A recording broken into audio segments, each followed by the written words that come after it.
जय जय सिया राम। भक्तराज से जय जय सिया राम, जय जय सिया राम।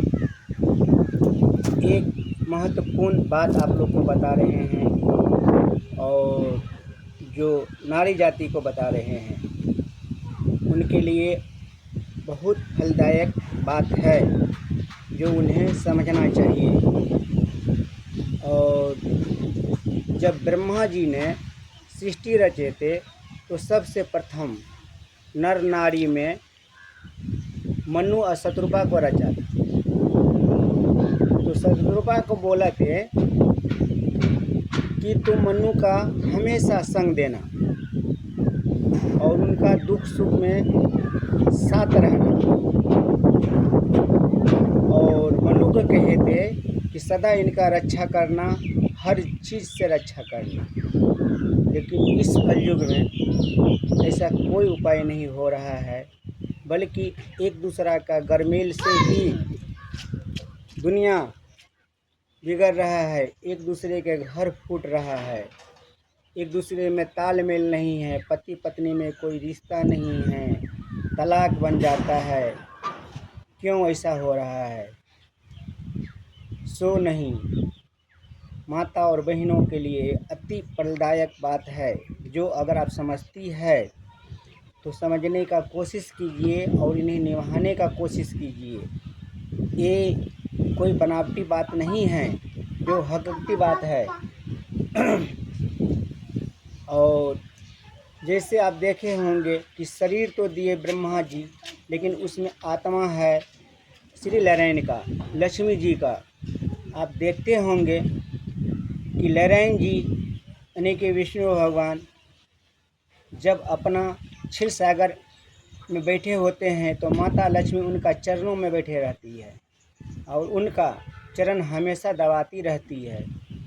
इससे विष्णु भगवान का कोई कष्ट नहीं पहुँचते हैं, उन्हें कोई रोग नहीं होता है, उन्हें कोई कष्ट नहीं होता है, बड़ा बड़ा शत्रु पर विजय पाते हैं। इसी प्रकार इस युग में भी नारी उसी रूप में है जिस रूप में लक्ष्मी माता है, उसी रूप में आप सब भी है। और जो पुरुष है वो भी अभी नारायणी के रूप में हैं, लेकिन हम आप समझते नहीं हैं। इसलिए आप लोग से निवेदन है कि आप लोग अपना पति का इज्जत कीजिए और उन्हें कम से कम 5 मिनट, 2 मिनट, 1 मिनट उनका चरण को अपना हाथ से दाब दीजिए। नहीं, अगर उससे आपको लज्जा होता है, शर्म होते हैं कि हम ज़्यादा पढ़े लिखे हैं, वो अनपढ़ है या हम ज़्यादा काबिल है, तो हंसते खेलते कभी भी उनका चरण को आप छू सकते हैं। इससे आपको भी कष्ट नहीं होगा और परिवार हमेशा खुशहाल रहेगा, हर चीज़ से खुशहाल रहेगा। आप करके देखिए, कम से कम 3 महीना करके देखिए, आपका घर हरा भरा खुशी से परिवार रहेगा, सबका आपस में मेल रहेगा, तालमेल रहेगा, कोई चीज़ का कमी नहीं रहेगा आपका परिवार में। क्योंकि आप ये देखते होंगे कि सबसे ऊपर स्त्री के ऊपर सिंदूर होता है, जो हमारे धर्म हिंदू धर्म में है। सिंदूर से बढ़कर नारी के ऊपर में कुछ नहीं होता। इसी प्रकार आप समझिए कि पति से बढ़कर आपका कोई देवता नहीं है। आप मंदिर और मस्जिद जाने का आवश्यकता नहीं है। अगर घर में सेवा करते हैं पति का और सास ससुर का और सबसे मिल के रहते हैं, इससे बड़ा पुण्य कहीं नहीं है गृहस्थी में। गृहस्थी जीवन बहुत महान जीवन है, बहुत पुण्य का जीवन है, जो कि साधु संत का भी प्राप्त नहीं होता है। ये ऐसा जीवन है, इस जीवन को आप व्यक्त मत जाने दीजिए।